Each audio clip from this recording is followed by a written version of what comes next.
Vous la voyez connectée comme ça. C'est vraiment avec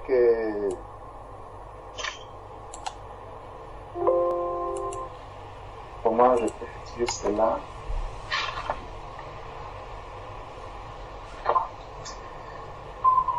C'est avec beaucoup d'amour pour le Seigneur. La connexion au Cameroun n'est pas quelque chose de facile. Donc quand vous voyez une bien-aimée comme celle-ci, qui est là les vendredis, vraiment, si elle veut juste prendre la parole, même si tu as quelque chose à dire, vraiment laisse-la d'abord parler pour que le moment où sa connexion peut-être va partir et tout, qu'on ait déjà reçu ce que le Seigneur a déposé en elle pour nous, ou ce qu'on avait, s'il y avait quelque chose qui lui était destiné venant de nous ce soir-là. Vraiment, manifestons-lui cet amour. C'est un privilège pour nous de la voir. Parce que beaucoup de bien-aimés qui sont loin, déjà c'est payant. Ce n'est pas gratuit. C'est payant. Or, nous avons un abonnement mensuel, tu payes, même dans la rue, tu te mets à parler partout, dans la cuisine, tu peux parler comme tu veux, n'importe où. Alors que elle, c'est parfois à des endroits bien précis que tu peux capter. Et en plus, il faut charger ton téléphone immédiatement, c'est à la carte. Dès que ta carte finit par se terminer. Donc quand vous la voyez là, ou comme vous voyez souvent la sœur Sandrine, c'est des grands sacrifices que ces bien-aimés font. Amen. Amen. Sœur Sylvie, comment tu vas? C'est à moi qu'on peut. Oui, oui, ça. Non, moi je devais arriver là. C'est parce que c'est écrit Sylvie Cameroun. Mais il n'y a pas de hasard dans la présence du Seigneur. Quand j'écoutais le frère, j'étais en train de prier. Et la pensée qui m'est venue, c'est de te dire, peut-être le Seigneur a un travail pour toi au Cameroun et il va t'envoyer là-bas et tu vas te connecter tel que c'est en train de se passer. Que Dieu te bénisse abondamment. C'est la sœur Sylvie de Vervic. Enfin, d'à côté qu'on a rencontré à Vervic. Mais ma sœur, tout ce que le frère a dit là, prépare-toi à ça. Peut-être ça va arriver dans ta vie, tel qu'il était en train de parler là. Donc, parce qu'il n'y a pas de hasard comme ça dans la présence du Seigneur. Peut-être il y a un travail que tu vas devoir aller faire pour le Seigneur au Cameroun. Voilà, donc, ou un sujet de prière que tu dois vraiment prendre à cœur de ce côté-là. Donc, vraiment, ma soeur, prends cela au sérieux. Ne prends pas ça comme un hasard. Parce que quand on est en train de prier, quand on est en train de louer le Seigneur, et je me rappelle encore le frère, je crois que c'est la sœur Nadia qui avait témoigné. Donc, une fois, le frère Georges, il voulait prier pour son premier fils. C'est ça, hein? Voilà. Lorenzo. Non, il voulait prier pour Sullivan. Et il a dit Lorenzo. Et il a prié pour Lorenzo jusqu'au bout. Et la semaine qui suivait, Lorenzo, il est tombé malade. Et il a guéri. Donc, il avait prié d'avance pour lui. En fait, il se trompait. Tu vois? C'est pour ça que je dis qu'il n'y a pas de hasard dans la présence du Seigneur. Parfois, des choses sortent comme ça. On ne sait pas pourquoi on est en train de dire ça. Parce que le frère, genre, il était bien à Verviers quand on t'a vu. Mais là, il est en train de parler parce qu'il a vu Cameroun. Mais il est en train de parler comme ça, comme si tu étais au Cameroun. Donc, vraiment, ma soeur, si cette chose-là se produit, il ne faut même pas être étonné, même un peu. Hein? Peut-être ton mari va être au Cameroun. Je ne sais pas. Je suis juste en train de dire comme ça. Mais je te dis que il n'y a pas de hasard dans ce que le frère était en train de dire dans la présence du Seigneur. Quand une parole sort comme ça, il n'y a pas de hasard. Au départ, on dit, ah, bon, on s'est trompé, ainsi de suite. C'est un peu plus tard qu'on comprend pourquoi le Seigneur avait laissé que la chose arrive comme ça. Donc, que Dieu soit béni. Amen. Gloire à Dieu. Amen. Amen. Gloire au Seigneur. Amen, amen. Le bonsoir encore à tout le monde. Ce que je voulais partager ce soir, c'est un témoignage. En fait, là où je travaille, je rencontre beaucoup de monde. Je rencontre beaucoup de femmes. C'est vrai que je rencontre aussi des hommes, mais beaucoup plus des femmes. Alors, il y a 3 mois, il y a une dame qui était venue. C'est vrai que c'était pas la première fois qu'elle venait, c'était la deuxième fois. Mais c'est une femme musulmane. En fait, elle s'appelle Rachida. Alors, la deuxième fois qu'elle est venue, elle était tellement... En fait, je la regardais, je voyais ses cheveux qui étaient tellement coupés. En fait, comme quelqu'un qui est dans un stress. En fait, quand tu la regardais, tu pouvais lire en fait une détresse énorme en elle. Et là où je travaille, j'ai toujours dit, tous ceux qui entreront dans ces lieux seront bénis. Et tous ceux qui viendront là avec un fardeau ressortiront avec ce fardeau-là déposé au pied de l'Éternel. En fait, c'est ma prière chaque matin et chaque soir lorsque je retourne. Alors ce jour-là, elle était tellement dans cette détresse, je lui ai demandé, qu'est-ce qui vous fait tant souffrir? Je lui avais posé la question, pourquoi elle avait mal? C'est vrai que je ne parle pas néerlandais, mais je me débrouille mieux en anglais. Je comprends, maintenant, au fur et à mesure, je comprends un tout petit peu le néerlandais. Mais elle a essayé de me parler aussi en anglais.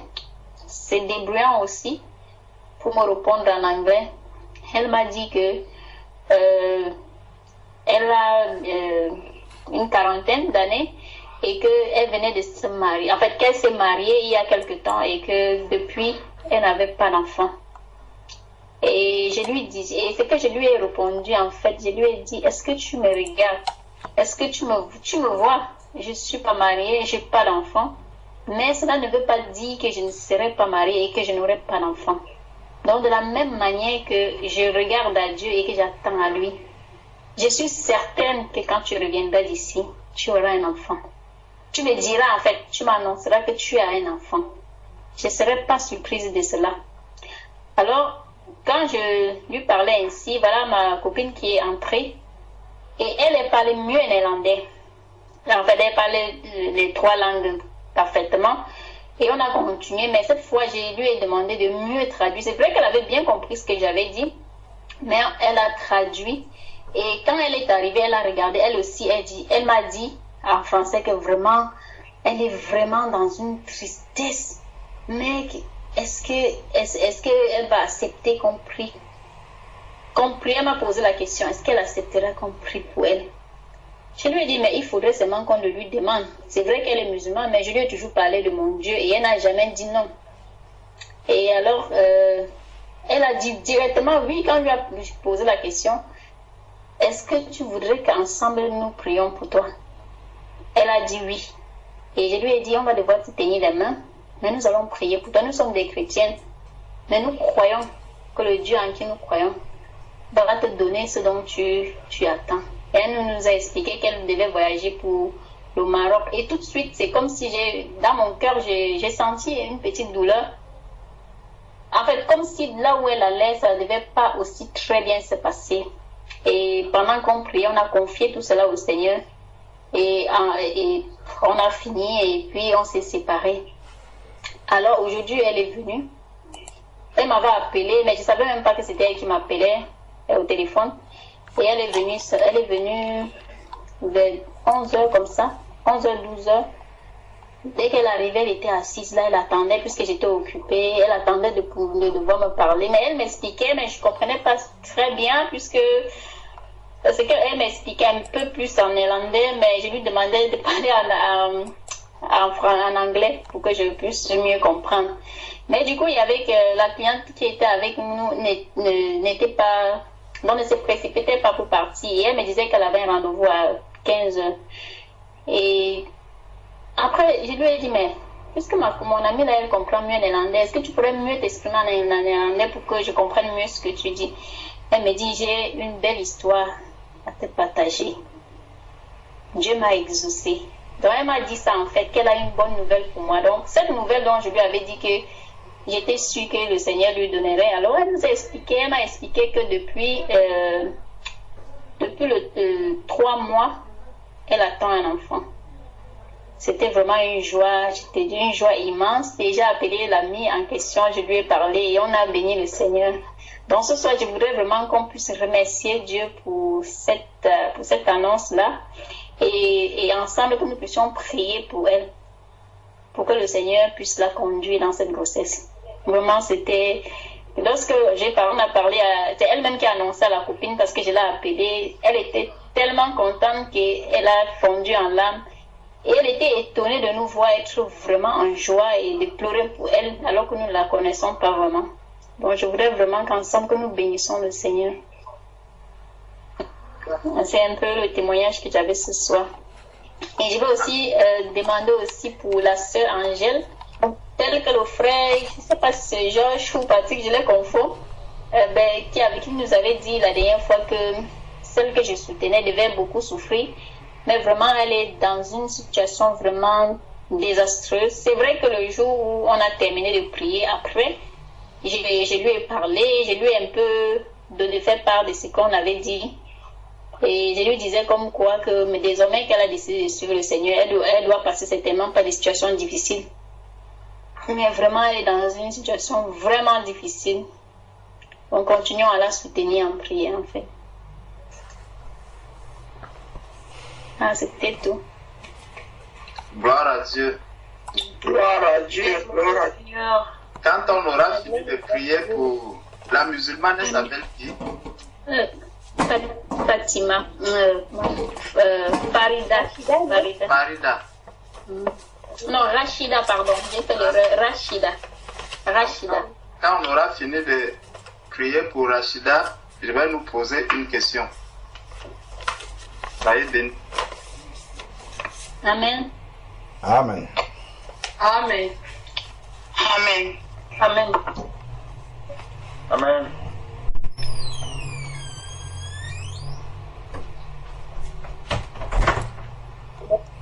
Tout-Puissant, nous venons encore à toi pour exalter ton saint nom, Père éternel, pour te remercier, mon Père éternel, pour toutes les situations que nous t'apportons et que tu débloques. Nous te remercions, Père éternel, infiniment pour les entrailles que tu as ouvertes en Rachida. Merci, Seigneur, pour la grâce que tu lui as faite, pour cette faveur, Seigneur, imméritée que tu lui as accordée, de pouvoir goûter combien tu es bon, Père éternel. Merci, Seigneur, car toute la gloire te revient. Elle a entendu parler de toi, Seigneur. Elle a vu ta main puissante, Seigneur. Elle a vu, Seigneur, le miracle, les signes, les prodiges. Merci, Seigneur, pour cet enfant qu'elle porte. Nous le consacrons, Seigneur, Père éternel. Nous le consacrons à Jésus-Christ, afin que cet enfant, Seigneur, te serve. Qu'il soit ton disciple, Père éternel. Qu'il soit ton serviteur. Nous te bénissons, mon Père éternel, pour la manière dont tu veux entrer dans la vie de Rachida et de son mari. Merci, Père éternel, pour toute sa famille qui entendra parler de toi. Je prie pour que Rachida, Seigneur, ait le courage de te confesser, qu'elle ait le courage, Seigneur, de te témoigner, qu'elle ait le courage, Père éternel, de parler de toi à ceux qui autour d'elle également sont en souffrance. Merci, Seigneur, Père éternel, parce que c'est toi qui nous parles, c'est toi qui agis en nous, Seigneur, par ton esprit. C'est toi, Seigneur, qui nous convainc de péché, de justice, de jugement. C'est toi, Seigneur, qui nous permet d'être davantage dans la sanctification et d'être appelés justes, parce que tu nous as justifiés par Jésus-Christ. Et c'est dans cette justice, Seigneur, que nous venons à toi et que tu exauces nos prières. Nous te bénissons, Seigneur, car tout vient de toi. Sans toi, Seigneur, nous ne pouvons rien. Même prier, Seigneur, serait inefficace si ce n'était par ton esprit. Merci, Père éternel, pour la compassion que tu as mis dans le cœur de ma sœur Sylvie, ainsi que dans celui de sa collègue, que je bénis, Père éternel, au nom de Jésus-Christ. Je ne sais pas si cette collègue est également une rachetée. Est-ce que c'est une enfant de Dieu? Est-ce que c'est ta fille, Seigneur? Je ne le sais. Mais je prie pour elle, pour que si elle l'est déjà, qu'elle le reste jusqu'au bout et que si elle n'a pas encore eu l'occasion de te rentrer personnellement et de t'accepter comme son Seigneur, Sauveur et Maître éternel, que tu trouves, Seigneur, le moyen de l'attirer à toi, de l'appeler, Seigneur, à l'élection, et qu'elle vienne, Seigneur, dans le rang, qu'elle puisse remplir encore, Seigneur, la place que tu veux lui attribuer dans le corps de Christ. Nous te bénissons, Père éternel, et nous te disons infiniment merci, car tu es ce Dieu qui fait des exploits. Tu es ce Dieu, Seigneur, qui jamais ne nous déçoit. Et nous te bénissons pour tout ce que tu fais dans nos vies et pour la manière, Seigneur, dont tu brilles au milieu des ténèbres. Merci, mon Dieu, au nom de Jésus-Christ. Amen. Amen. Amen. Amen. Amen. Amen. Amen.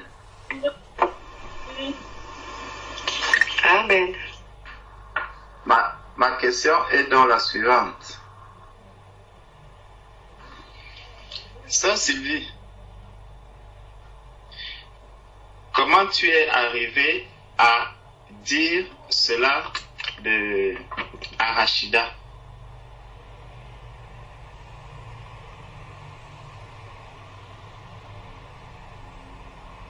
Ton micro est coupé.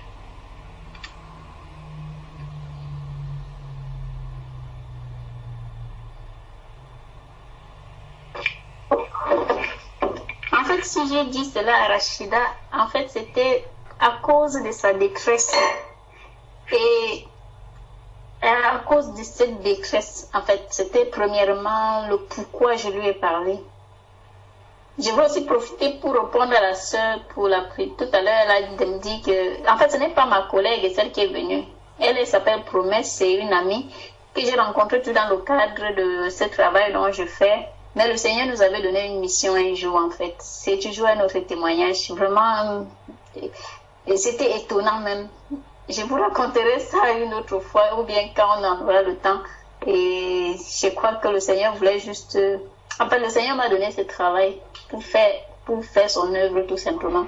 Parce qu'il y a beaucoup de personnes dont j'ai conduit dans le Seigneur, des personnes pour lesquelles je prie même pour eux, on prie ensemble.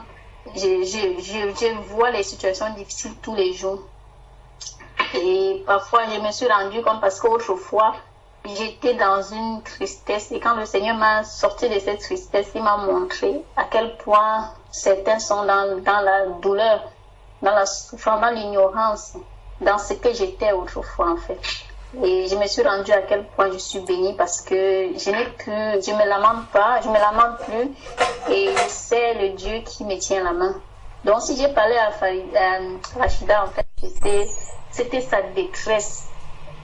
Le fait qu'elle s'est ouverte à moi et elle m'a dit, parce que je lui ai demandé, elle était tellement dans une douleur et je voyais ses cheveux étaient coupés, elle était presque chauve.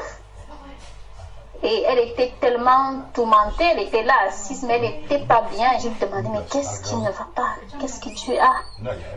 Et elle m'a dit, elle m'a dit, je suis mariée, elle m'a d'abord dit qu'elle s'est mariée tard. Je lui ai dit, mais se marier tard, c'est pas un problème. Est-ce que moi-même je suis mariée? Est-ce que d'autres aussi le sont? Mais ça ne veut pas dire que parce que tu t'es mariée tard, ça va te donner tu ne dois pas avoir ton enfant. Il y a ceux qui se sont mariés longtemps avant toi, qui ont fait 16 ans, 15 ans, 12 ans de mariage sans enfant. Et ça ne veut pas dire que ces personnes n'auront pas d'enfants. Donc c'était comme ça qu'on a commencé. Et je lui ai dit, le Dieu que je sais va te donner un enfant. En fait, j'étais convaincue de ce que je disais. Parce que je lui disais que j'étais quelqu'un qui doutait auparavant. Mais je ne doute plus parce que je sais le Dieu que je sers. Parce qu'autrefois, je ne connaissais pas le Dieu que je servais. Mais maintenant que je le connais, je ne crains plus rien. Et je m'attends à lui. Donc, plus rien ne m'étonne de la part de l'Éternel. Donc, j'étais en joie aujourd'hui, mais je ne me suis pas vraiment étonnée de ce que le Seigneur a fait. Parce qu'il fait ça tous les jours. C'est juste que parfois on est discret, on ne voit pas. On refuse même de voir ce qu'on a demandé en fait.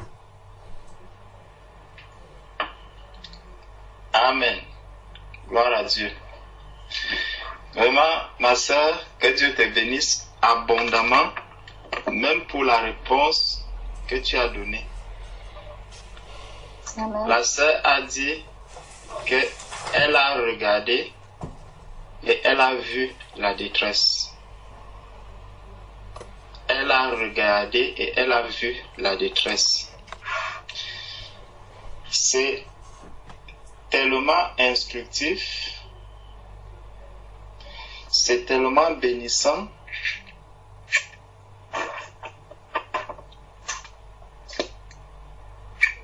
Et chaque enfant de Dieu a déjà réalisé l'expérience que Sylvie a réalisée ici. Chaque enfant de Dieu, je dis bien, l'a déjà réalisé sans s'en rendre compte. Et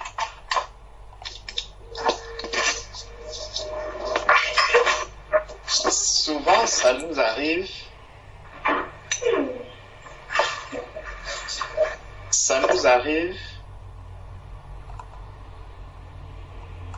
sans que cela est, comme on dit souvent, sans préméditer. Parce que la sœur n'attendait pas la dame.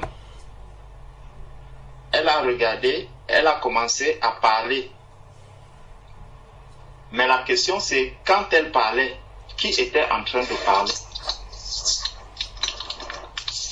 Parce qu'une personne, je ne peux pas voir quelqu'un arriver là, je commence à voir la détresse. Les détresses, on les voit partout. Si vous entrez dans les rues, vous allez voir la détresse.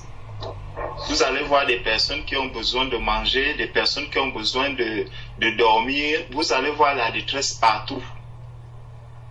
Mais il y a des détresses qu'on va voir et il y a des détresses qu'on ne va pas voir.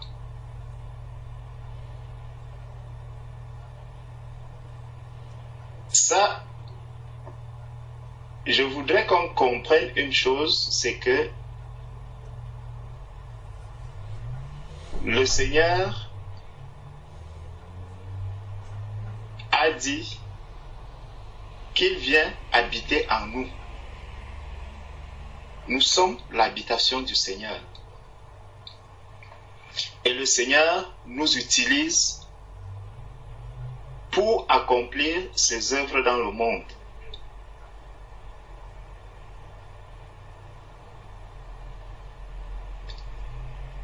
La parole de Dieu nous dit dans 1 Corinthiens chapitre 2, à partir du verset 9, « Mais comme il est écrit, ce sont des choses que l'œil n'a point vues, que l'oreille n'a point entendues, et qui ne sont point montées au cœur de l'homme, des choses que Dieu a préparées pour ceux qui l'aiment. » Dieu nous les a révélées par l'Esprit. Dieu nous les a révélées par l'Esprit. Donc Dieu vient révéler par l'Esprit à sa fille Sylvie que parle à cette femme, dit qu'elle sera enceinte, prophétise sur elle,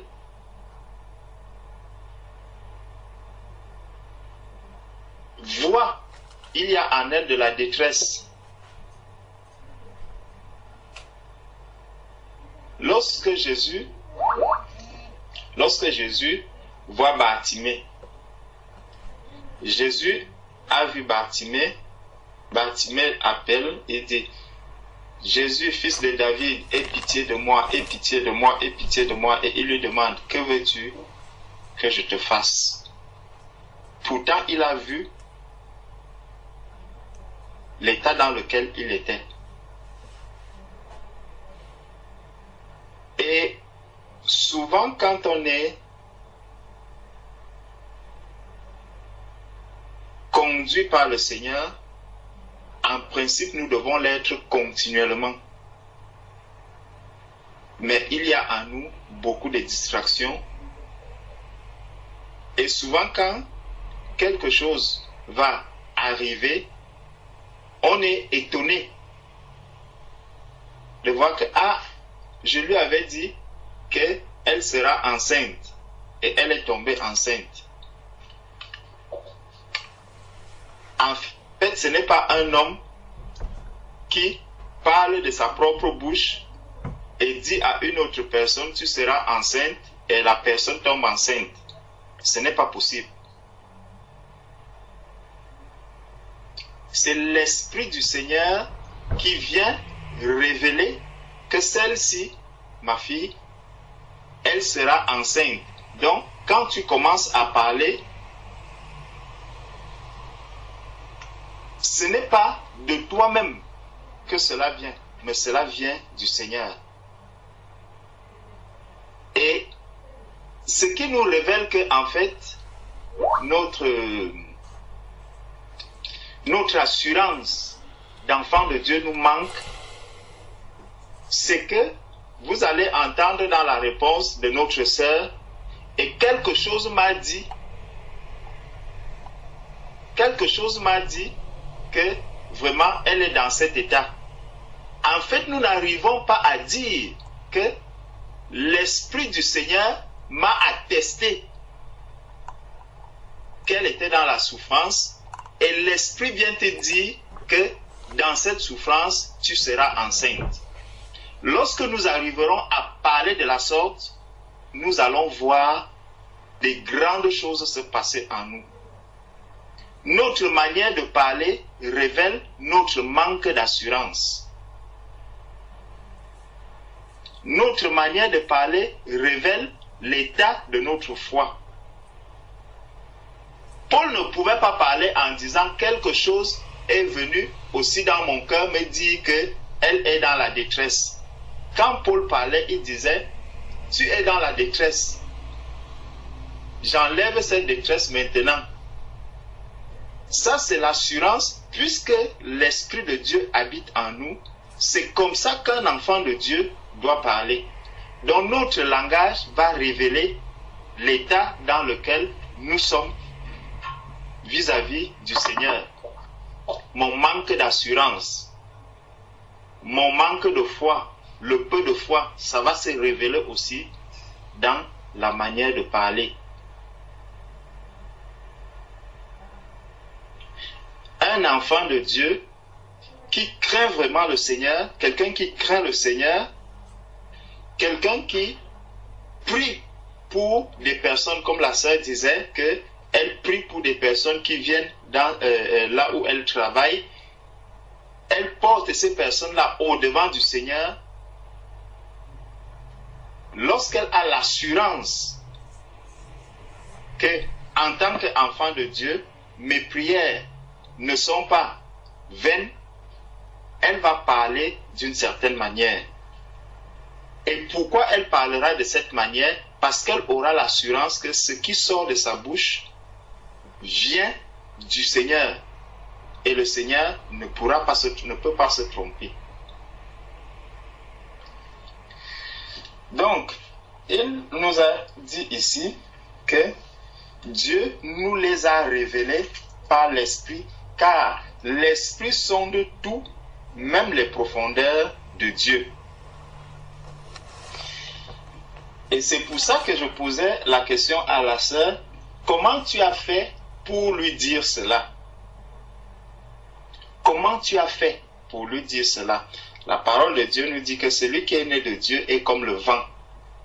Il ne sait ni d'où il vient, ni d'où il va. Celui qui est né de Dieu doit être comme le vent. Quand il se trouve qu'il y a une parole qui vient, ne la retiens pas. Et c'est souvent des choses vraiment banales. C'est souvent des choses, des phénomènes souvent banals. Souvent, c'est des choses que toi-même tu vas négliger et tu te dis, mais comment est-ce que, qu'est-ce que ça a à y voir, qu'est-ce que ça ne veut rien dire. Oui, pour toi, ça ne veut rien dire. Mais un enfant de Dieu, la femme qui était venu dire au Seigneur que même les miettes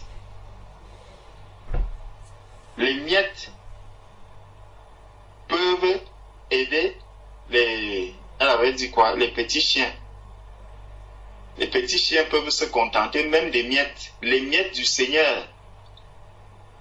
Les miettes du Seigneur peuvent donner la vie. Les miettes qui viennent du Seigneur, elles peuvent donner la vie. Je veux qu'on voit un peu quelques exemples des phénomènes qui se sont passés dans la parole de Dieu. Et on va voir que nous ne sommes pas maîtres de nous-mêmes. Nous ne sommes pas maîtres de nous-mêmes. Il y a une sœur, je crois que c'est la sœur, je ne sais pas si c'est la sœur Claire ou la sœur Patricia, qui priait en disant que c'est la sœur Claire. Souvent, on veut se comporter comme si c'est nous qui étions le potier et le Seigneur l'argile. Nous sommes l'argile et le Seigneur est le potier. Il nous donne la forme que nous voulons. Laissons le Seigneur nous donner la forme qu'il veut. Laissons le Seigneur agir en nous comme il le veut. Celui qui atteste qu'il a reçu l'Esprit de Dieu, il dit car l'Esprit sonde tout, même les profondeurs de Dieu. Donc si l'Esprit de Dieu habite en moi, il va, lui qui sonde les profondeurs de Dieu, va m'utiliser, moi, ce vase-là, pour accomplir ce que Dieu veut, pour dire ce que Dieu veut. Prenons 2 Corinthiens. 2 Corinthiens chapitre 12.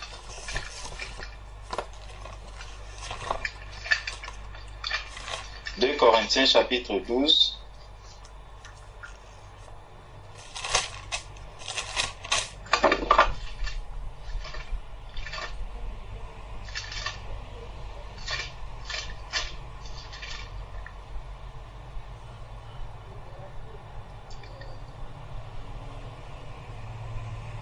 À partir du verset 5. 2 Corinthiens chapitre 12. À partir du verset 5. Je me glorifierai d'un tel homme, mais de moi-même je ne me glorifierai pas, sinon de mes infirmités. Si je voulais me glorifier, je ne serais pas un insensé, car je dirais la vérité, mais je m'en abstiens afin que personne n'ait à mon sujet une opinion supérieure à ce qu'il voit en moi ou ce qu'il entend de moi. Et pour que je ne sois pas enflé d'orgueil à cause de l'excellence de ces révélations, il m'a été mis une écharde dans la chair, un ange de Satan, pour me souffleter et m'empêcher de m'enorgueillir.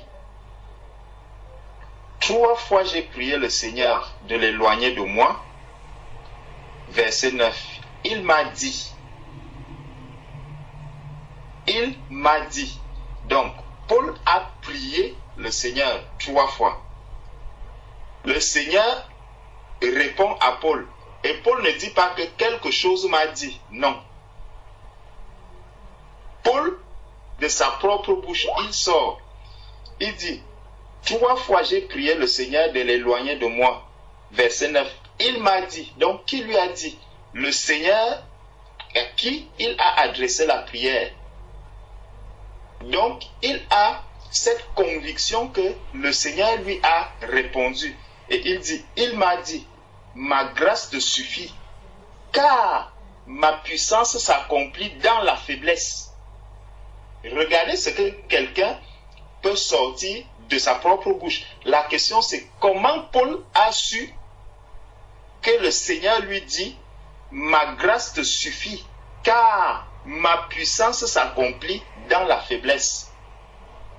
Comment Paul a pu le savoir? Comment Paul a pu savoir cela? Spirit Paul, c'est aussi un enfant de Dieu, comme toi et moi. Est-ce que lorsque j'adresse des prières vraiment au Seigneur, je suis capable de dire, j'ai prié pour telle personne, le Seigneur m'a dit ceci, et on ne voit plus Paul continuer à prier pour ce cas-là. Il s'est arrêté et il a continué, il est passé à autre chose.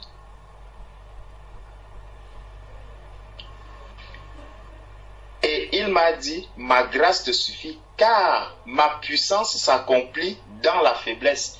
Je me glorifierai donc bien plus volontiers de mes faiblesses, afin que la puissance de Christ repose sur moi. C'est pourquoi je me plais. Et on voit que parce que Paul a reçu cette réponse du Seigneur, il va donc prendre une résolution par rapport, parce qu'il a reçu une réponse venant du Seigneur. Il dit, c'est pourquoi je me plais dans les faiblesses, dans les outrages, dans les calamités, dans les persécutions, dans les détresses, pour Christ, car quand je suis faible, c'est alors que je suis fort. Rappelons-nous, l'apôtre Paul n'avait pas la Bible. L'apôtre Paul n'avait pas la Bible. Comment donc ils ont fait pour avoir ces réponses directement du Seigneur?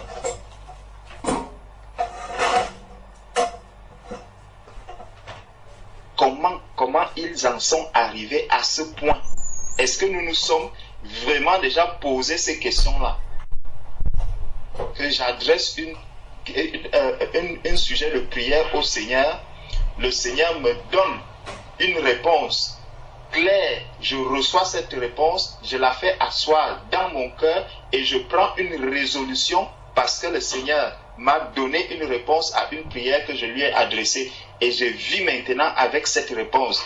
Et Paul peut maintenant dire que je me plais dans les persécutions, dans les détresses pour Christ, car quand je suis faible, c'est alors que je suis fort. Il a compris que c'est quand il est faible qu'il est fort en Jésus-Christ, parce que le Seigneur lui a montré que il va se glorifier dans les faiblesses de Paul. Est-ce qu'on s'est déjà posé cette question? On peut encore aller, rentrons et prenons Actes des Apôtres.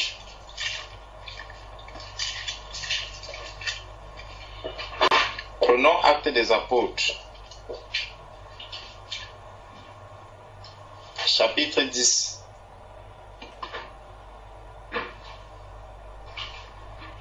Actes des Apôtres, chapitre 10.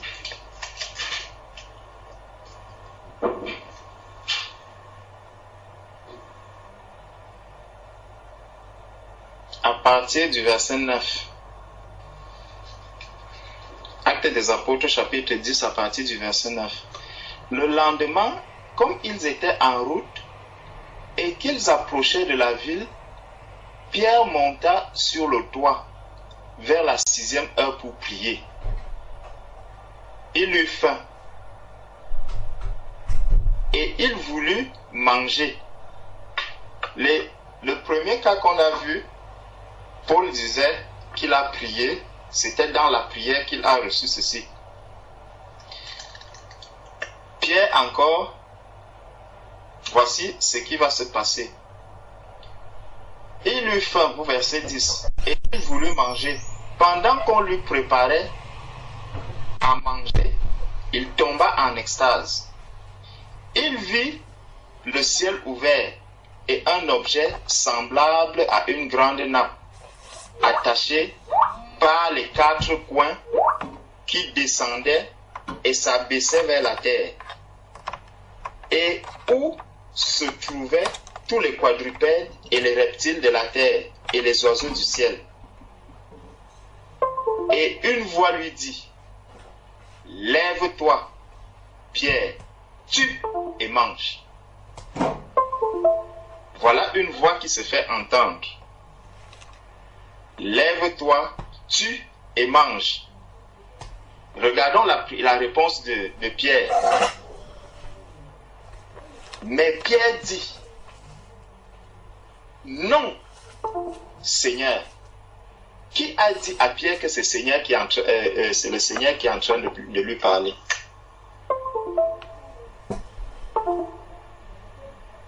Qui est venu dire à Pierre? Parce que, imaginons un instant, Pierre qui est un juif, il est là, il tombe en extase. Il voit des animaux qui sont impurs. Les animaux impurs qui descendent là, dans une nappe. Et on vient demander à un juif de manger ce qui est impur. La première chose que Pierre devait commencer à faire, au nom de Jésus, je te chasse. Au nom de Jésus, je te chasse. Parce que tu es venu me tenter. Je suis un juif. Je ne mange pas les animaux impurs. Tu apportes des animaux impurs. Satan, loin de moi. Au nom de Jésus, je te chasse. Mais Pierre réalise ici, il dit, non, Seigneur, car je n'ai jamais rien mangé de souillé ni d'impur. Comment Pierre arrive à réaliser que cette nappe avec des animaux impurs, c'est le Seigneur qui a fait descendre cela pour lui parler? Regardons l'assurance que les disciples ont vis-à-vis de celui qu'ils servent, de celui qu'ils adorent. Ils ont une assurance en eux. Ils ont une assurance. Cette assurance se révèle dans leur manière de parler, dans leur manière d'agir. Pierre ne doute pas un seul instant que ce qu'il est en train de voir là vient du Seigneur. Et il va dire, on est à quel verset? 10, voilà.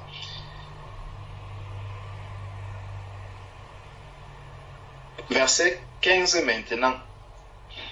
Et pour la seconde fois, la voix se fit encore entendre et lui dit, ce que Dieu a déclaré pur, ne le regarde pas comme souillé. Si c'était nous aujourd'hui, on allait dire, Satan aussi se déguise en ange de lumière. Donc, je sais que ce qui est là, c'est une nappe d'animaux impurs. Je ne peux pas manger des animaux impurs. Comment est-ce que tu peux venir m'apporter des animaux impurs, me demander de manger, et tu dis que Dieu a déclaré? L'assurance qu'un disciple doit avoir vis-à-vis du Seigneur qu'il sert.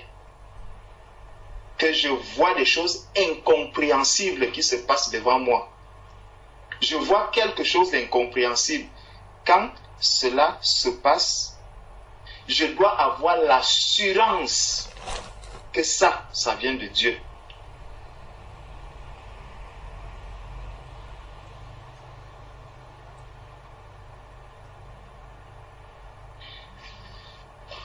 Je nous avais partagé un témoignage la semaine dernière d'un événement qui nous était arrivé au milieu des bien-aimés, où nous étions rassemblés, nous étions tous ensemble, et pendant qu'on adorait, on louait, on adorait, on louait, je nous vois dans un bouchon. Je nous vois dans un bouchon, il y avait le désordre a commencé et tout. Chacun descendait, on était dans les voitures, chacun descendait de la voiture, on ne savait plus comment faire, comment avancer, on ne pouvait plus reculer, on était bloqué. On finit d'adorer, je donne la vision que j'ai reçue. Même moi, qui vous parle, lorsque je donnais cette vision, je me disais, mais qu'est-ce qui est même en train de sortir de ma bouche comme ça? Et je n'avais pas, je me disais, bon, je vois quelque chose et je voulais bien l'arrêter, mais c'est sorti.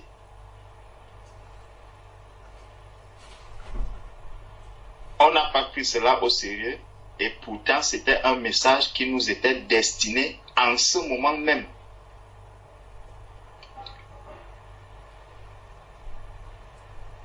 Et on a vu seulement cela nous arrivait, c'était comme une surprise et ça fait plus d'un an, près d'un an déjà, que la scène s'était passée et c'est la semaine dernière que cela m'est revenu en tête et quand j'essaie de revoir, je me rends compte qu'effectivement le Seigneur était en train de nous parler en ce moment. Et je me suis demandé, mais comment est-ce que nous n'arrivons pas à comprendre les messages du Seigneur? Comment nous n'arrivons pas à décoder les visions même que le Seigneur nous donne?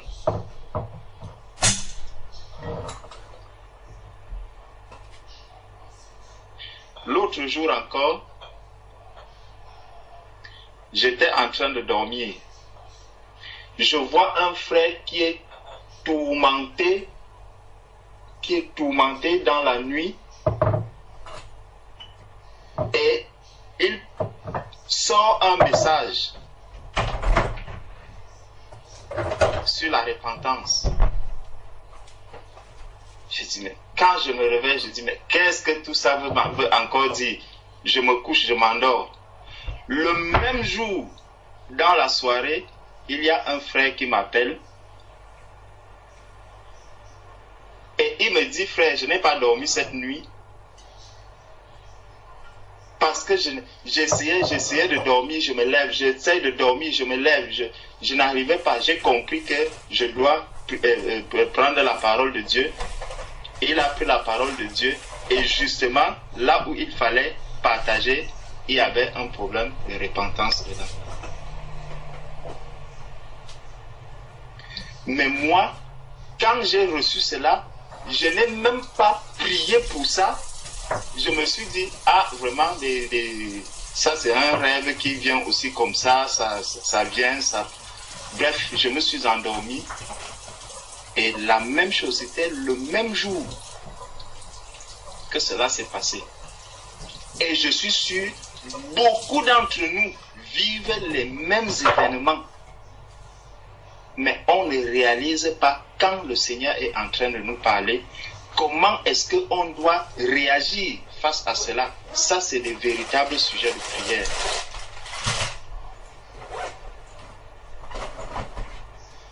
Comprendre le sens du message que le Seigneur nous adresse. Pouvoir décoder le message du Seigneur. Nous devons prier pour cela. Nous devons demander au Seigneur de nous dire comment est-ce que nous devons comprendre les messages qu'il nous adresse.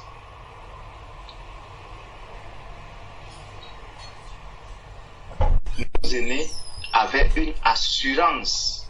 Ils avaient une assurance quand ils recevaient quelque chose du Seigneur. Ils savaient que ça, c'est Dieu qui est en train de me parler. Même si c'est quelque chose d'inimaginable pour lui, que le Seigneur lui fasse descendre une nappe avec des animaux impurs. Mais il reconnaît quand même que ça vient de Dieu. Donc, Pierre va dire, on était au verset 15, et pour la seconde fois, la voix se fit encore entendre à lui.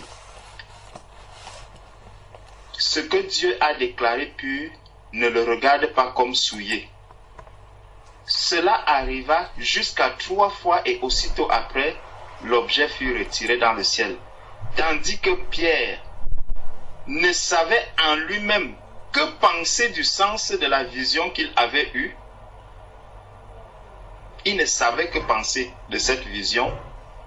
Voici les hommes envoyés par Corneille, s'étant informés de la maison de Simon, se présentèrent à la porte et demandèrent à haute voix si c'est là que logeait Simon, surnommé Pierre. Et comme Pierre était à réfléchir sur la vision, l'Esprit lui dit, voici 3 hommes te demandent. L'Esprit, c'est l'Esprit qui vient encore. Donc, Pierre ici est en train de parler avec l'Esprit. Il communique avec l'Esprit en direct. C'est l'Esprit qui lui dit, voici 3 hommes te demandent, lève-toi, descends et pars avec eux sans hésiter, car c'est moi qui les ai envoyés. L'Esprit parle à Pierre. Et Pierre va exécuter sans réfléchir, sans demander, sans quoi que... Donc Pierre arrive à réunir. On ne nous dit pas que beaucoup de temps sont passés entre le moment où il a eu la vision et lorsque l'Esprit vient lui dire ici qu'il y a 3 hommes qui arrivent. Mais Pierre a déjà compris dès le début que le Seigneur était en train de lui donner un message. Le Seigneur était en train de lui adresser un message. Et il vient dire, et comme Pierre était à réfléchir sur la vision, l'Esprit lui dit, voici 3 hommes te demandent, lève-toi, descends et pars avec eux sans hésiter, car c'est moi qui les ai envoyés. C'est moi qui les ai envoyés. Il parle avec l'Esprit comme si je parlais avec mon frère Alain Patrick, comme si je parlais avec mon frère Karl. Pierre communique avec l'Esprit. Et il n'a aucune hésitation. Il communique avec lui. Donc il a cette assurance que quand je suis en train de parler là, c'est vraiment, comme ma soeur Florence aime souvent dire, de cœur à cœur. Je sais que lui, il est là. Il va m'écouter. Je lui pose des questions. Il me répond. Est-ce que nous avons cette assurance-là aujourd'hui?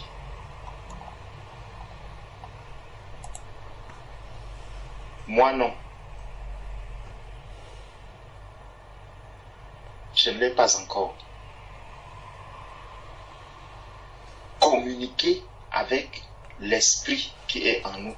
Pouvoir communiquer avec lui. En direct. Je lui pose des questions, il me répond. Je lui pose des questions, il me répond. Je pose des questions, il me répond.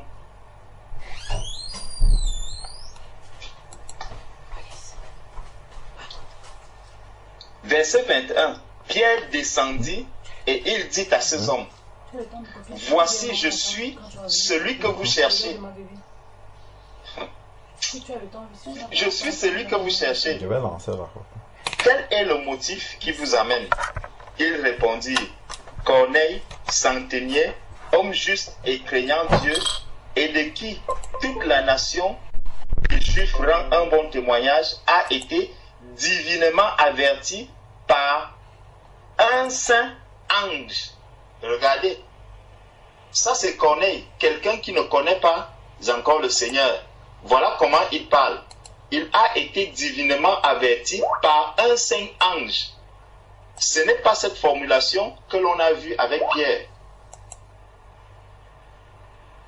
Aujourd'hui, comment est-ce que, quand nous entendons seulement nos formulations, elles ressemblent à celles de Corneille ou à celles de Pierre? Qui est ton frère, Corneille ou Pierre?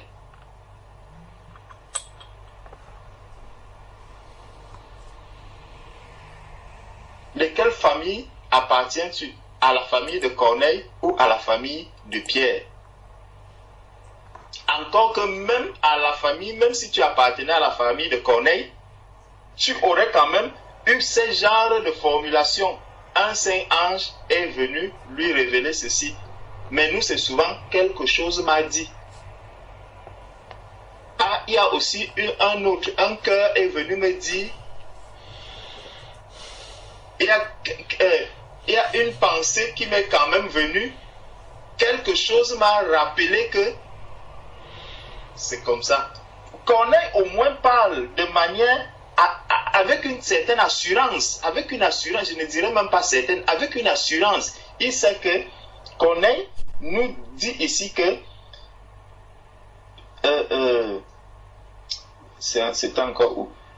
Homme juste craignant Dieu et de qui l'on rend un bon témoignage, voilà, a été divinement averti par un saint ange de te faire venir dans sa maison et d'entendre tes paroles.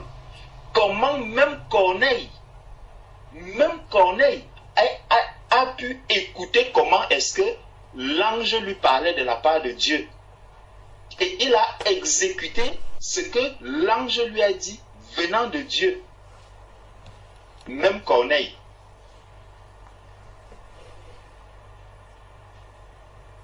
Verset 23. Pierre donc les fit entrer et les logea. Le lendemain, il se leva et partit avec eux. Quelques-uns des frères de Joppé l'accompagnèrent. Ils arrivèrent à Césarée le jour suivant. Corneille les attendait et avait invité ses parents et ses amis. Donc, regardez un peu, parce que Corneille a reçu un message venant du Seigneur. Corneille a reçu que Pierre devait venir. Et Corneille envoie des personnes aller chercher Pierre et il commence à se préparer. Donc pour lui, sachant que Pierre est un enfant de Dieu, il a cette assurance que Pierre n'hésitera pas un instant à venir. La foi que Corneille manifeste, parce qu'il a reçu quelque chose venant du Seigneur, un message venant du Seigneur. Il a reçu un message venant du Seigneur. Corneille, il envoie des personnes aller appeler Pierre et lui-même commence à se préparer. Il invite déjà des personnes. Si Corneille n'avait pas la foi, l'assurance que Pierre devait venir, il aurait dit, bon, je ne vais pas d'abord inviter les gens, je vais attendre. Quand il sera là, je dis quand même aux personnes qu'il se peut que quelqu'un vienne. Non, Corneille avait déjà invité des personnes.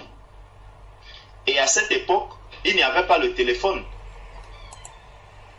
Il n'y avait pas le téléphone pour que les personnes que Corneille a envoyées puissent appeler Corneille en lui disant, bon, Pierre a été d'accord, donc on arrive à tel ou tel endroit. Non. Comment est-ce qu'il communiquait avec le Seigneur? Même Corneille a cette assurance que, comme Dieu a dit quelque chose, cela va s'accomplir. Comme ça vient de Dieu. Mais aujourd'hui, on voit même déjà des enfants de Dieu qui commencent d'abord à douter premièrement s'ils ont le Saint-Esprit. Si on doute déjà du fait est-ce qu'on a le Saint-Esprit, comment nous pouvons parler de cette manière? Comment on peut même avoir cette assurance? C'est difficile. Si je doute, chaque jour, j'essaie d'avancer d'un pas. Après, je recule. Je dis, est-ce que je suis même un enfant de Dieu? Est-ce que je suis même né de nouveau? Est-ce que j'ai même le Saint-Esprit? Vous pensez vraiment qu'on peut parler de cette manière? Ça sera chaud. Très difficile qu'on puisse parler de la sorte. Pierre, quand on voit Pierre parler, même quand on voit même Corneille agir, on comprend que le Seigneur a déjà fait un grand travail dans la vie de Corneille et même dans la vie de Pierre. Ils sont déjà loin de nous, loin, très loin. Très loin.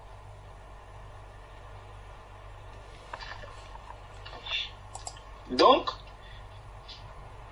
on nous dit, on était à, voilà, on était à quel verset? Verset 27 au verset 25. Bon, prenons verset 24. Ils arrivaient à Césarée le jour suivant. Corneille les attendait et avait invité ses parents et ses amis intimes. Donc, il n'y avait pas le téléphone, mais Corneille avait cette assurance que Pierre va arriver. Verset 25. Lorsque Pierre entra, Corneille, qui était allé au-devant de lui, tomba à ses pieds et se prosterna. Mais Pierre le releva en disant, lève-toi, moi aussi je suis un homme. Vous voyez, là, Corneille a déjà montré qu'il n'est pas encore un enfant de Dieu en agissant de la sorte où il vient se prosterner devant un homme. Mais Pierre lui dit que non, ne fais pas ça. Moi aussi, je suis un homme.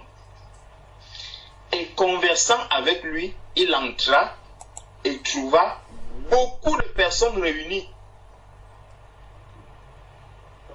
Beaucoup de personnes réunies. Vous savez, leur dit-il, qu'il est défendu à un juif de se lier avec un étranger et d'entrer chez lui. Mais Dieu m'a appris à ne regarder aucun homme comme souillé et impur. Dieu l'a enseigné comment? Avec une nappe.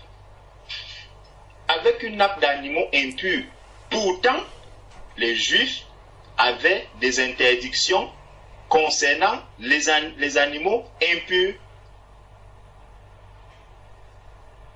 Dieu est venu faire un travail dans la vie de Pierre. Il est venu enseigner Pierre. Et Pierre n'avait pas l'ombre d'un doute que ça vient de Dieu. Que ça, Dieu est en train de me parler. Dieu est en train de m'enseigner. Dieu est en train de me montrer ce que j'ai à faire. Le temps n'est pas passé. Du jour au lendemain, la situation s'est présentée.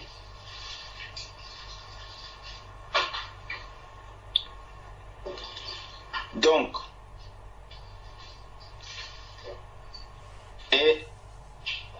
il dit, Dieu m'a appris à ne regarder aucun homme comme souillé et impur. C'est pourquoi je n'ai pas eu d'objection à venir. Puisque vous m'avez appelé, je vous demande donc pour quel motif vous m'avez envoyé chercher. Donc, comme cela venait de Dieu, je ne pouvais pas ne pas venir. Corneille dit, il y a 4 jours à cette heure, je priais dans ma maison à la 9e heure, et voici un homme vêtu d'un habit éclatant se présenta devant moi et dit, regardons toutes ces personnes, c'est dans les prières, c'est en prière. Celui-ci dit, j'étais tombé en extase. L'autre dit, en prière, en prière. Quand nous allons même souvent en prière, qu'est-ce que nous ressortons souvent? Nous ressortons souvent de ces prières-là avec quoi?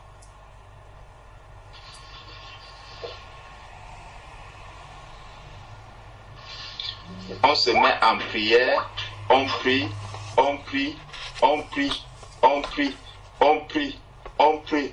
La sœur Ingrid disait tout à l'heure, nous voulons être des femmes et des hommes de prière. Ne prions pas pour prier, prions pour avoir les résultats, l'exaucement de nos prières. Un disciple prie pour voir l'exaucement de ses prières. Il ne prie pas pour prier.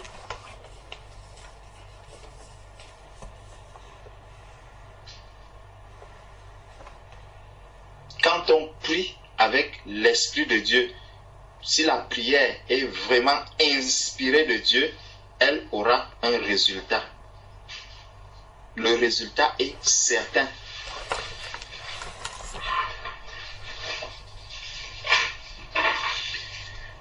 Corneille dit, il y a 4 jours à cette heure-ci, je priais dans ma maison à la 9e heure, et voici un homme vêtu d'un habit éclatant se présenta devant moi et dit, Corneille, ta prière a été exaucée. Et Dieu s'est souvenu de tes aumônes. Regardez avec Pierre, le Seigneur n'avait pas besoin de venir avec un ange. Je me demande comment Pierre a pu savoir que la nappe venait de Dieu. Avec Corneille, le Seigneur va utiliser un homme avec un habit blanc. Parce que Corneille ne connaît pas encore Dieu. Corneille ne connaît pas encore Dieu.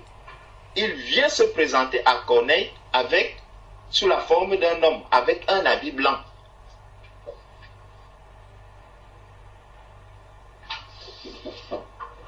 Quand souvent on va entendre, ah, ça fait un moment, je n'ai plus les frissons. Ça fait un moment vraiment quand je ressentais la présence du Seigneur, parce que quand je me mettais en prière, mes cheveux se dressaient. Quand je me mettais en prière, vraiment, je voyais mon corps qui chauffait à l'intérieur. Quand je me mettais en prière, je ressentais ceci, je voyais ceci. De qui es-tu, frère? De Corneille avant sa conversion ou de Pierre en ce moment-ci? Le Seigneur vient se présenter à Pierre au travers d'un homme avec des habits blancs.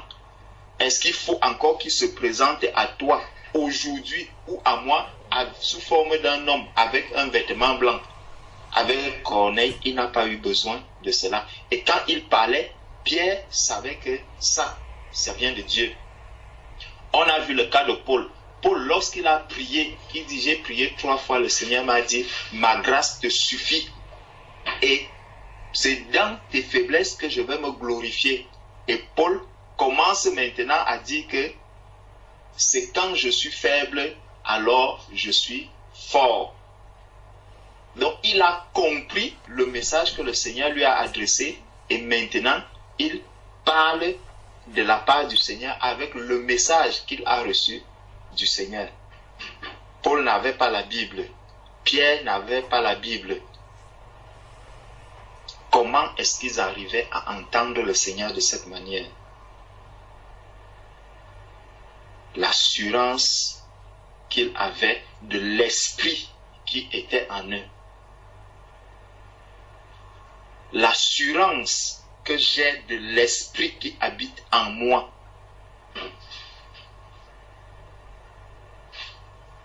Nous devons avoir cette assurance de l'esprit qui est en nous.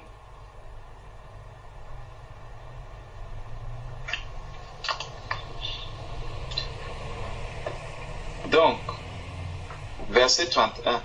Envoie donc à Joppé et fais venir Simon, surnommé Pierre. Il est logé dans la maison de Simon Corroyeur, près de la mer. Aussitôt, j'ai envoyé vers toi et tu as bien fait de venir. Vous voyez? Donc, le Seigneur vient, il vient comme il est venu parler à Sylvie en lui disant, cette femme, elle sera enceinte. Ici, chez Corneille, il lui a donné jusqu'au nom. Il lui a dit Simon, surnommé Pierre. Il lui a donné tous les détails. Et Corneille, quand on voit Corneille, comment il parle à Pierre, il ne lui dit pas que, vraiment, je me demandais si tu allais venir. Non. Non, il ne lui dit, il n'est pas dans un quelconque doute. Il lui dit, tu as bien fait de venir. Parce que ça venait de Dieu. Tu ne pouvais pas ne pas venir. Puisque ça vient de Dieu. Tu n'avais aucun autre choix que de venir.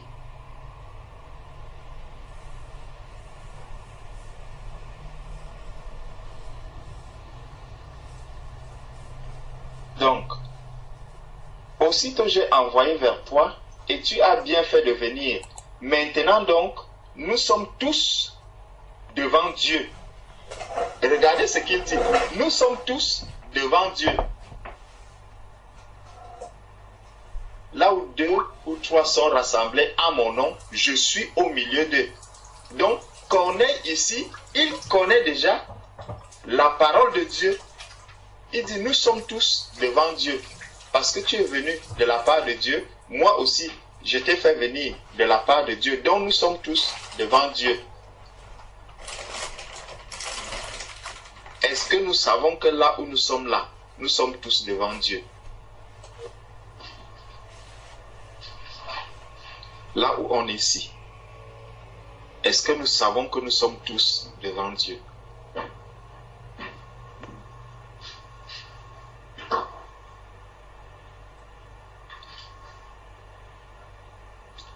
Alors Pierre,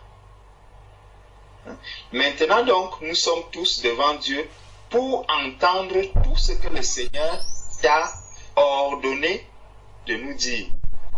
Tout ce que le Seigneur t'a ordonné de nous dire. Il ne dit pas que j'attends un message venant de Pierre. Non, j'attends un message venant de Dieu. Et il va utiliser qui? Pierre, pour me donner ce message. Déjà, quand on voit la manière dont Corneille est en train de parler à Pierre, on voit quelqu'un qui est vraiment, qui a cette assurance d'un Dieu qui agit, qui fait, qui défait les choses comme il veut, d'un Dieu souverain, d'un Dieu qui est capable d'appeler quelqu'un à des centaines de kilomètres, venir parler de sa part, le faire repartir et utiliser qui il veut, comme il veut, quand il veut, faire ce qu'il veut, quand il veut et comme il veut.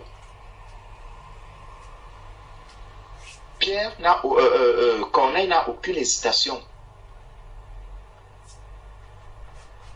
La manière dont Corneille est même en train de parler ici, au jour d'aujourd'hui, je ne pense pas que beaucoup d'enfants de Dieu peuvent parler comme ça.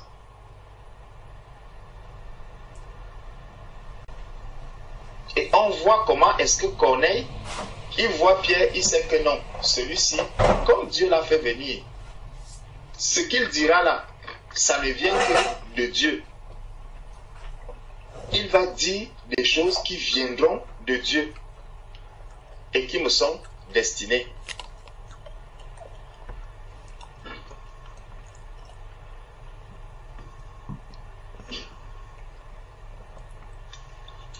Alors Pierre, ouvrant la bouche, dit: en vérité, je reconnais que Dieu ne fait point exception de personne. Pierre ne peut plus dire autre chose parce que quand il voit la manière dont il est impressionné de voir comment Corneille a cette assurance d'un Dieu qui n'est pas supposé être le sien, d'un Dieu qui était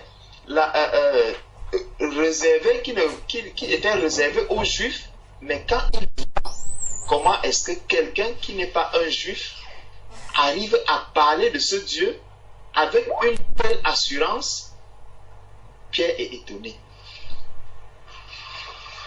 Pierre est étonné. Il comprend que Dieu ne fait exception de personne. Bon, quelqu'un n'a plus besoin de venir et rappeler à Pierre que Dieu ne fait exception. Non, Pierre l'a vécu, Pierre le voit.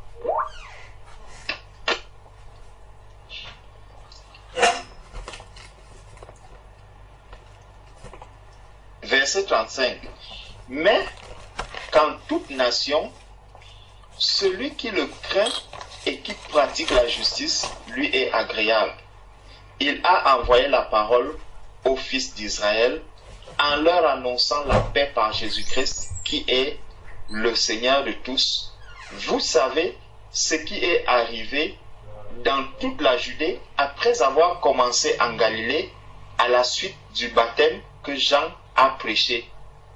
Vous savez comment Dieu a oint du Saint-Esprit et de force Jésus de Nazareth qui allait de lieu en lieu faisant du bien et guérissant tous ceux qui étaient sous l'empire du diable, car Dieu était avec lui. Nous sommes témoins de tout ce qu'il a fait dans le pays des Juifs et à Jérusalem. Ils l'ont tué en le pendant au bois.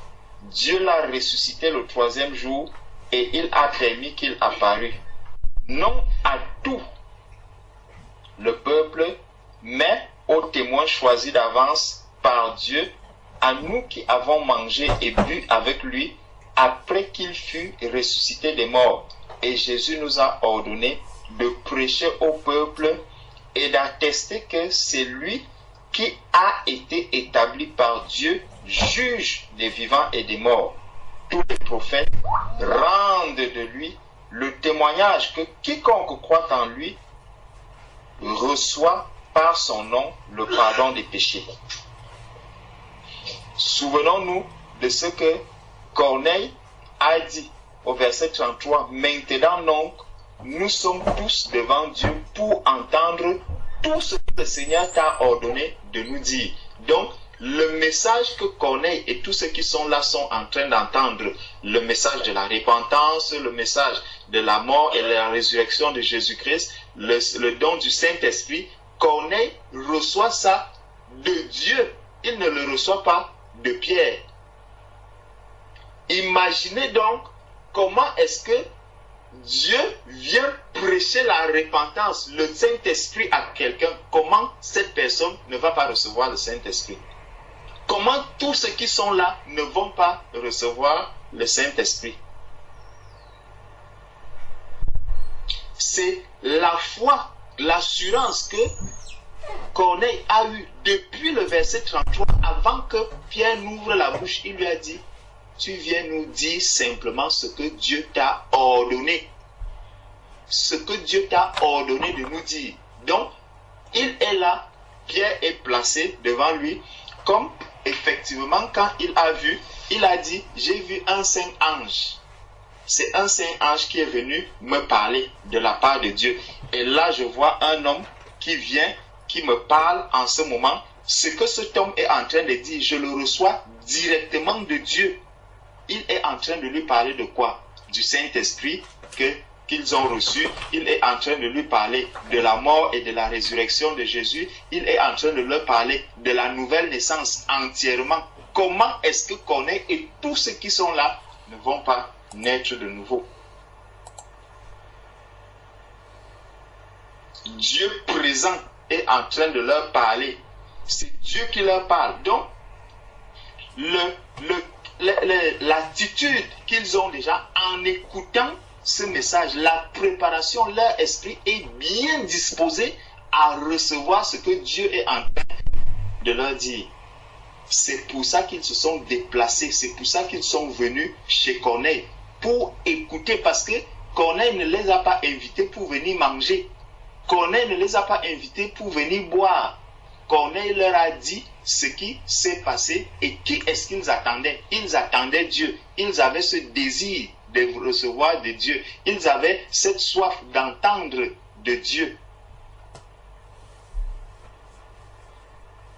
Et lorsque Pierre a parlé, la suite est clairement précisée. Comme Pierre prononçait encore ces mots, le Saint-Esprit descendit sur tous ceux qui étaient là.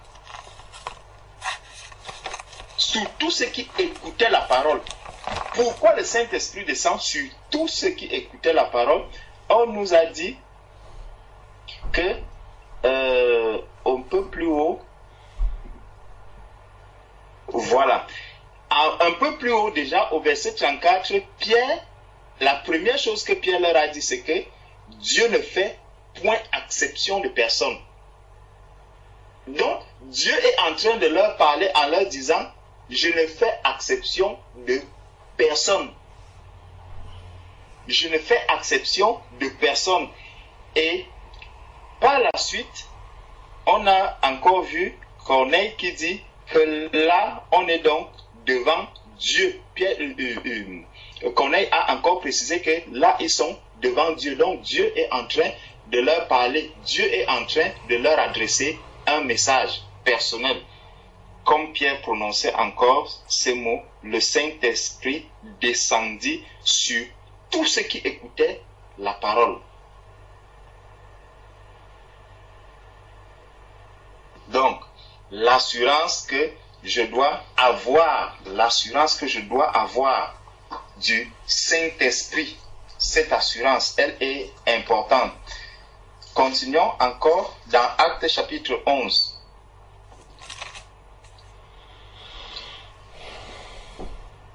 Dans Actes chapitre 11,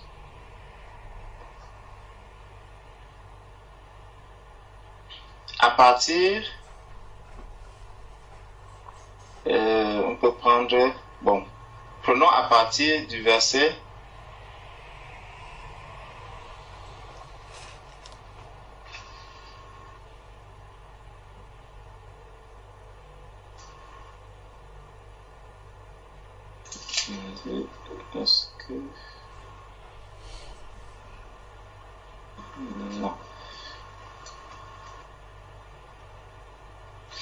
'Non, plutôt, allons-y.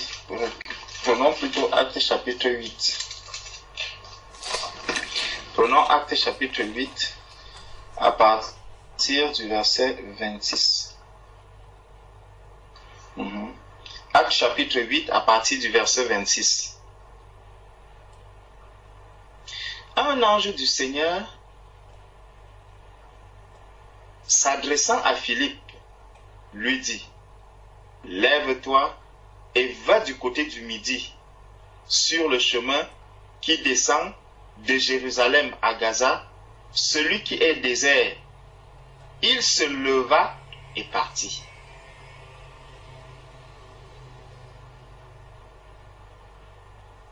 Comment nos frères, nos aînés dans la foi écoutaient le Saint-Esprit, l'assurance qu'ils avaient lorsque le Saint-Esprit leur parlait.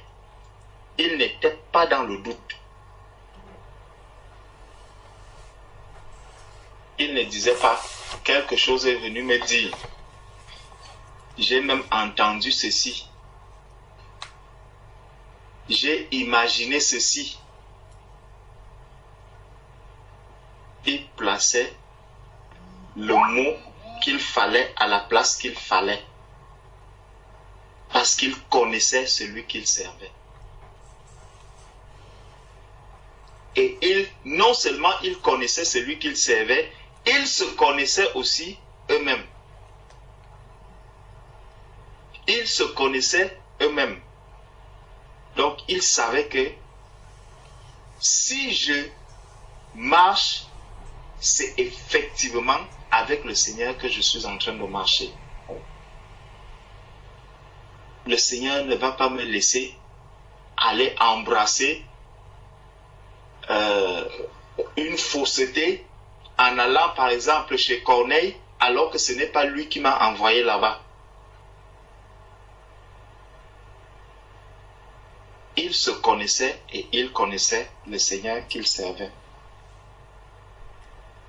Donc, verset 27, il se leva et partit. Et voici un Éthiopien, un eunuque, ministre de Candace, reine d'Éthiopie et surintendant de tous ses trésors, venu à Jérusalem pour adorer, s'en retournait, assis sur son char et lisait le prophète Ésaïe. Donc, quand Philippe est parti, il ne savait pas. Il ne savait pas qui est-ce qui l'attendait là-bas. Mais le Seigneur est venu lui dire: lève-toi et va à tel endroit, avec toutes les précisions. Il s'est levé, il est parti. Il n'a pas commencé à dire: mais non, il y a quand même ceci. J'ai encore telle chose que je dois faire, il y a ceci que je dois encore faire, il y a ceci que je dois encore faire.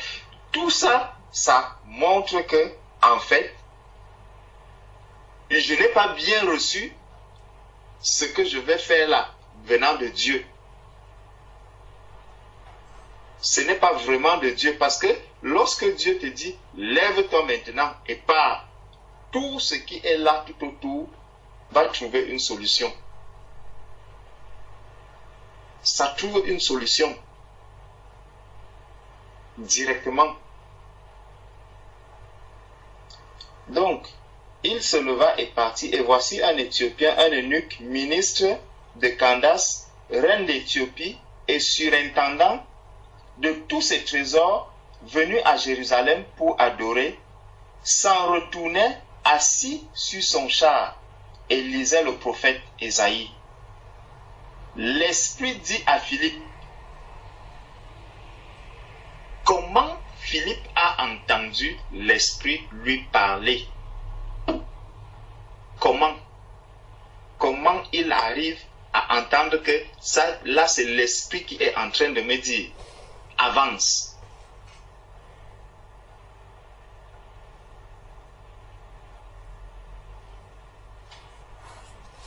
C'est impressionnant. C'est des paroles que parfois quand je lis dans la parole de Dieu, je m'arrête et ma tête commence à chauffer.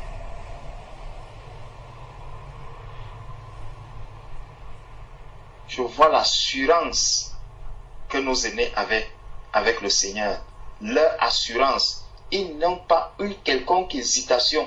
L'Esprit dit à Philippe, avance et approche-toi de ce char. Philippe a couru et entendit l'Éthiopien qui lisait le prophète Ésaïe et lui dit, comprends-tu ce que tu lis? Il répondit, comment le pourrais-je si quelqu'un ne me guide? Et il invita Philippe à monter et à s'asseoir avec lui. Quand le Seigneur te conduit, quand le Seigneur te dit, va à tel endroit, ce n'est pas en vain, ce n'est pas pour rien. C'est parce qu'il y a un travail qui doit être fait à cet endroit. Si je discerne bien que ça, c'est le Seigneur qui est en train de me parler, je me lève, je vais partir et le travail portera du fruit.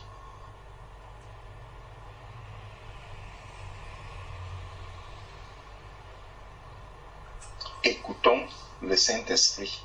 Écoutons, communiquons vraiment avec le Saint-Esprit. Communiquons avec le Saint-Esprit. C'est important. Étant devenus enfants de Dieu, communiquons avec le Saint-Esprit. Et on ne peut pas communiquer avec le Saint-Esprit si on est encore hésitant sur la nouvelle naissance, sur est-ce que j'ai le Saint-Esprit, est-ce que je ne l'ai pas, est-ce que je suis un enfant de Dieu, est-ce que je ne le suis pas. Tant qu'on est encore dans ces positions, il sera difficile de parler comme Philippe, de parler comme Corneille, de parler même comme Paul ou comme Pierre. Très difficile de parler comme eux. Nous allons rester dans le langage de quelque chose m'a dit, une pensée m'est venue, un cœur est venu me dire. C'est à ce niveau que nous allons rester.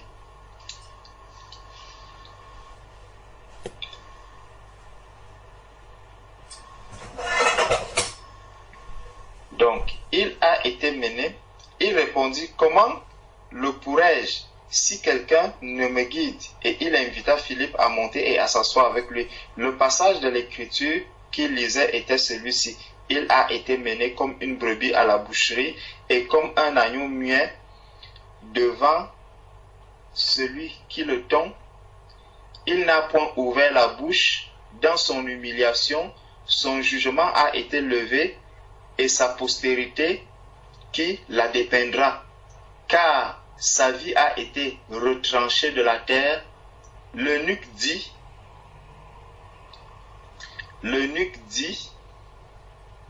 à Philippe, je te prie, de qui le prophète parle-t-il ainsi? Est-ce de lui-même ou de quelque autre? Alors Philippe, ouvrant la bouche et commençant par ce passage, lui annonça la bonne nouvelle de Jésus. Comme ils continuaient leur chemin, ils rencontraient de l'eau et l'eunuque dit, voici de l'eau, qu'est-ce qui empêche que je sois baptisé? Philippe dit, si tu crois de tout ton cœur, cela est possible. L'eunuque répondit, je crois que Jésus-Christ est le Fils de Dieu. Il fit arrêter le char. Philippe et l'eunuque descendirent tous deux dans l'eau et Philippe baptisa l'eunuque. Quand ils furent sortis de l'eau, l'Esprit du Seigneur enleva Philippe et l'eunuque ne le vit plus. Ne me demandez pas comment il a enlevé. Je ne pourrais pas du tout vous dire. Ça encore, c'est le mystère du Seigneur. Philippe, entièrement à la merci du Seigneur, entièrement à la disposition du Seigneur. Celui qui est né de Dieu est comme le vent. Le Seigneur doit m'amener où il veut. Le Seigneur doit me conduire là où il veut. Si je suis son enfant, enfant de Dieu, le Seigneur doit m'envoyer là où il veut, me faire partir là où il veut, quand il veut, comme il veut, parce que je suis entre ses mains, parce que je suis un instrument qu'il utilise. Donc, on voit que dans ces quelques passages, ces quelques exemples, nous montrent combien est-ce que nos aînés dans la foi, nos prédécesseurs, ont servi le Seigneur avec une certaine assurance, avec une certaine aisance, avec une certaine joie, une certaine fierté. Parce que quand on voit tout ce qui est en train de se passer là devant nous, comment ne pas être heureux de servir ce Dieu? Comment ne pas être dans la joie de savoir que Dieu peut me dire, lève-toi aujourd'hui Patricia, va dans telle maison, tu vas trouver telle personne qui a faim, achète du pain, va lui donner du pain. Tu arrives, tu déposes le pain, la personne te dit vraiment, j'attendais vraiment ce pain. J'attendais le pain, le Seigneur m'a dit que je devais manger du pain aujourd'hui. Vraiment, merci, merci Patricia, parce que Dieu t'a utilisé pour que je puisse avoir ce pain. Quand tu rentres de là, ça te motive, ça te donne du zèle pour le Seigneur, ça t'encourage encore à servir Dieu davantage. Si nous n'arrivons pas à servir le Seigneur, s'il y a cette paresse, s'il y a ce manque de zèle, cette tiédeur, c'est aussi parce que nous ne voyons pas les résultats de nos prières, des prières que nous adressons au Seigneur. Nous ne voyons pas combien est-ce que nous sommes efficaces dans l'œuvre du Seigneur.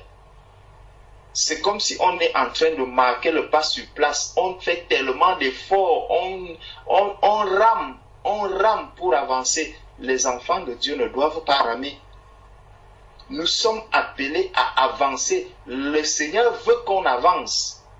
Le Seigneur veut qu'on avance. Mais pourquoi nous n'arrivons pas à avancer? Ce n'est pas parce que le Seigneur ne nous parle pas.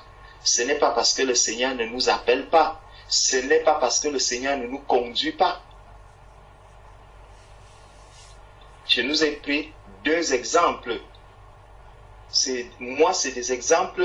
Le premier exemple, vraiment, il m'a fait très très mal de savoir que le Seigneur est venu nous parler. Nous étions tous ensemble. Le Seigneur a parlé. On n'a pas fait attention.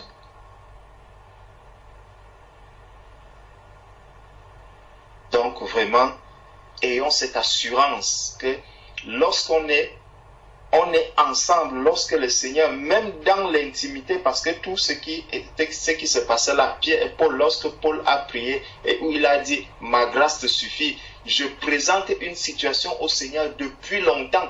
Qu'est-ce que le Seigneur m'a dit personnellement par rapport à cette situation? Il faut que je puisse avoir une réponse.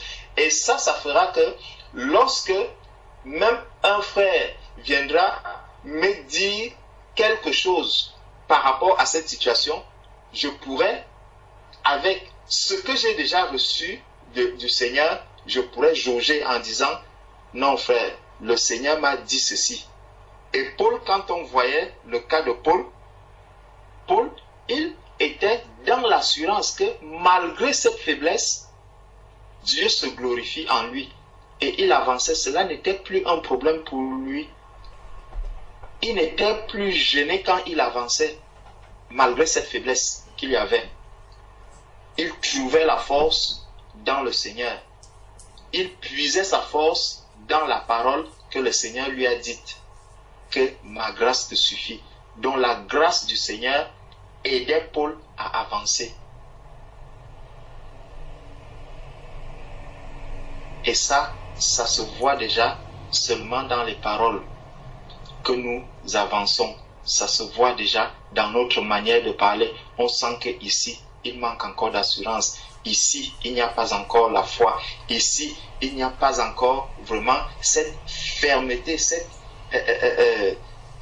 attitude d'un disciple accompli. Tout cela est révélateur. Mais ne forçons pas. Vraiment, restons au pied du Seigneur. Restons au pied du Seigneur pour que le Seigneur nous aide vraiment à arriver au niveau de nos frères. Voilà un peu ce qui a attiré mon attention par rapport au témoignage de la sœur Sylvie. Soyez bénis. Amen. Amen. Amen. Amen. Amen. Amen. Amen.